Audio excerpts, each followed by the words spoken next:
Okay, let's dive right into this explainer. I want you to imagine something for a second. Imagine if, right in the absolute darkest, most terrifying days of World War II, a late-night comedy show aired that just ruthlessly mocked every single strict social rule holding the country together. Well, that is essentially what Plautus's play, the Bacchides, was for the Roman Republic. Staged between 218 and 201 BCE during the Ludi Scennici, which were basically these massive public theater festivals, this wasn't just, light entertainment. It was a vital cultural pressure valve.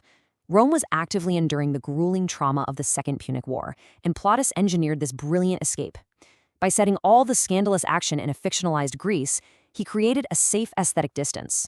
Romans could sit there and watch the absolute collapse of the paterfamilias, the strict Roman dad, and laugh at the total mockery of their dignified social order without it actually threatening their wartime survival. It was a safely quarantined riot of low-born slaves completely outsmarting their aristocratic masters.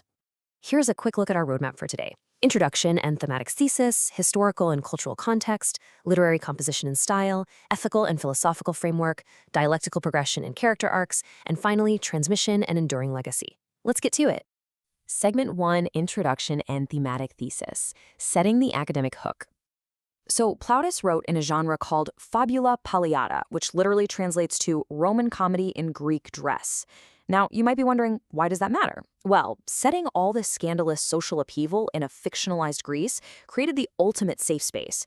Romans could laugh out loud at their own societal flaws, watching the rigid hierarchies of the Republic just dissolve into total chaos, without ever actually having to admit those flaws existed back home in Rome. They could just pretend all that moral decay strictly belonged to those wacky foreigners across the sea. Segment 2, Historical and Cultural Context. Let's look at the geopolitical environment. To really get this, we have to look at the timeline. In 218 BCE, Rome was plunged into the Second Punic War. Think about the sheer psychological toll of that.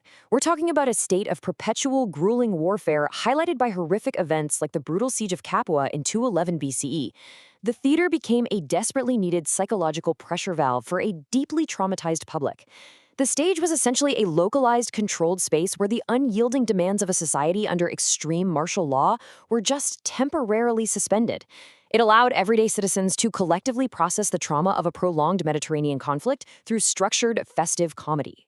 And that brings us directly to the Mos Maiorum, the unwritten, deeply strict code of traditional Roman morality and civic order. The absolute brilliant subversion of the Bacchides is how it completely dismantles this on stage. We watch the elder generations sacrifice all their dignity for base desires. Honestly, think of it like a theatrical version of The Purge. It was a designated time where all the rules were spectacularly broken, precisely so people could get it all out of their system and go back to following those rules rigidly the very next day.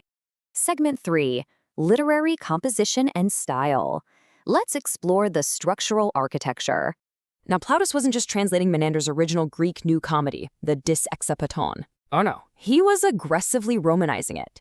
Plautus even jokingly called this adaptation process vorted barbare, which translates to turning it into a barbarian tongue. He took uniform, polite Greek verse and essentially turned it into a distinctly Roman musical, driven by cold, hard cash.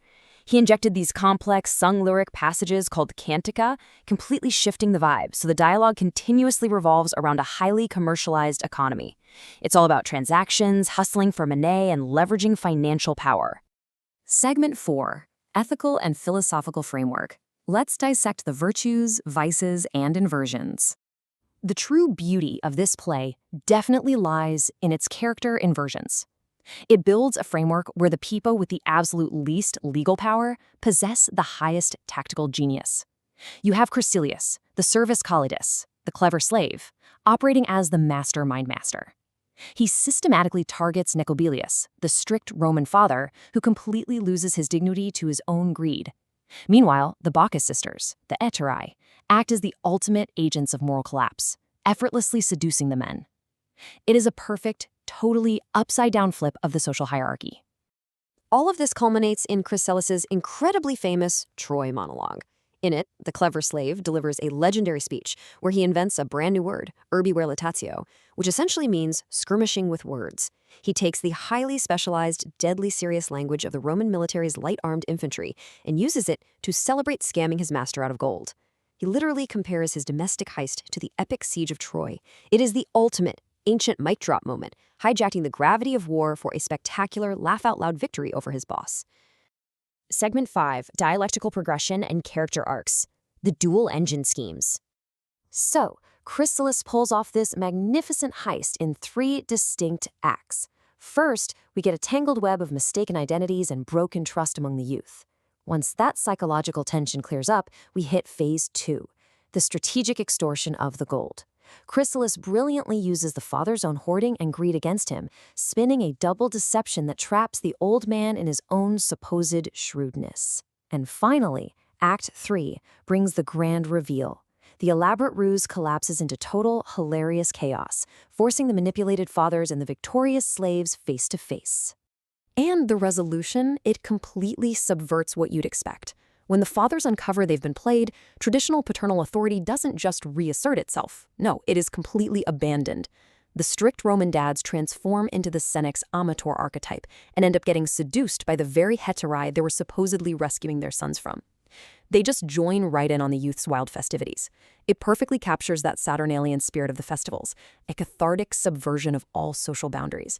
The rigid social order of Rome could only survive because the people could collectively, festively exhaust those boundaries on stage. Segment 6, transmission and enduring legacy. The physical survival of the text. Preserving Plautus's genius for the modern world was an absolutely monumental feat of linguistic archaeology.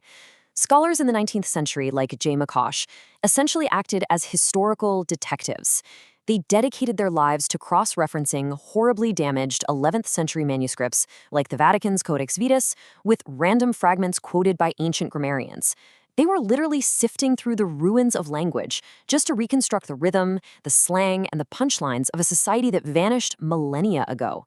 Without this painstaking labor, the vibrant, chaotic world of the Middle Republic would be totally lost to us. These surviving, ink-stained fragments present us with a massive historical paradox. Think about it. A play that was explicitly designed to mock, subvert, and dismantle the moral foundations of Rome ended up becoming the very vessel that immortalized its culture and language. It's a truly fascinating thought to end on. If a civilization's deepest anxieties and structural flaws are best preserved in its comedies, what other profound truths about human nature are still hiding in the missing pages of ancient history? Thanks for joining this explainer.